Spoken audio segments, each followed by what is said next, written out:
All right, part two of my catch can project. This is I think it's called a top 10 racing catch can. I got it for like 25 bucks on Amazon. Uh, Put on the flashlight. I got these Scotch Brite pads.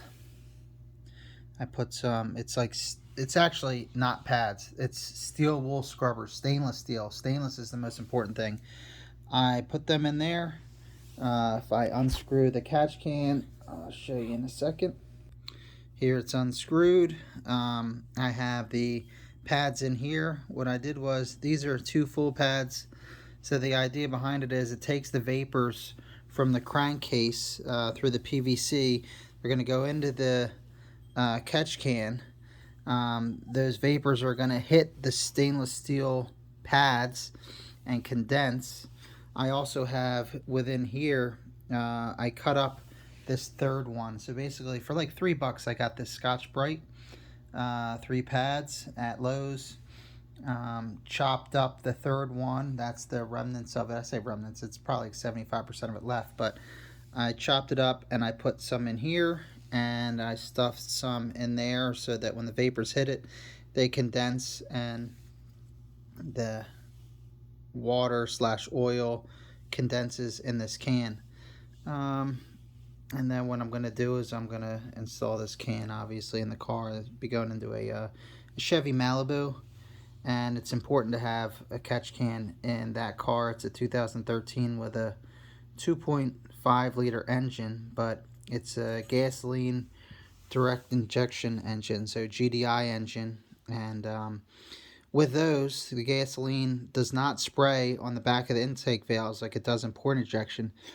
It sprays directly into the cylinders, so you're not getting the back of the intake valves washed with gasoline to clean them and then get a lot of buildup on them. And eventually, some people need to get them cleaned by blasted walnut shells. And, I run top end cleaner through every now and then, but my car's at 120,000 miles and I get a lot of blow by, I get some oil burning, so I figured I would use this to catch any of those oil vapors. Another important thing I wanted to point out when I was making this was I really tried to jam it as full as I could. I even tried to put that on top of this and really squeeze it down.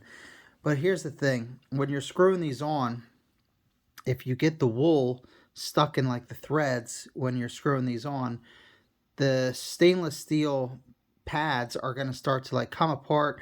You're going to get like little metal bits, and you don't want them to get sucked into the engine, and they probably would eventually.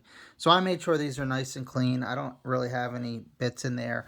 When I was cutting this to make, these smaller pieces of stainless steel scrubber to put in there to start the filtering earlier, I was having like little metal threads, little metal bits like all over. They were like all over my floor.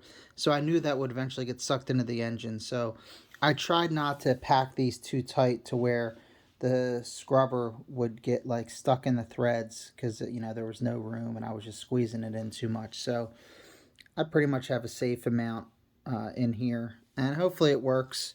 And just a little trick is when you put this all together, put the dipstick, if yours has one, in last, um, because if not, when you're screwing this top on, that's stationary in place right there, and you're just going to be, as you're spinning it on, it's going to be moving that all around. It's maybe not a huge deal, but it's probably just best to put that in at the end, and then when you put it in, it's just going to, kind of go in like that.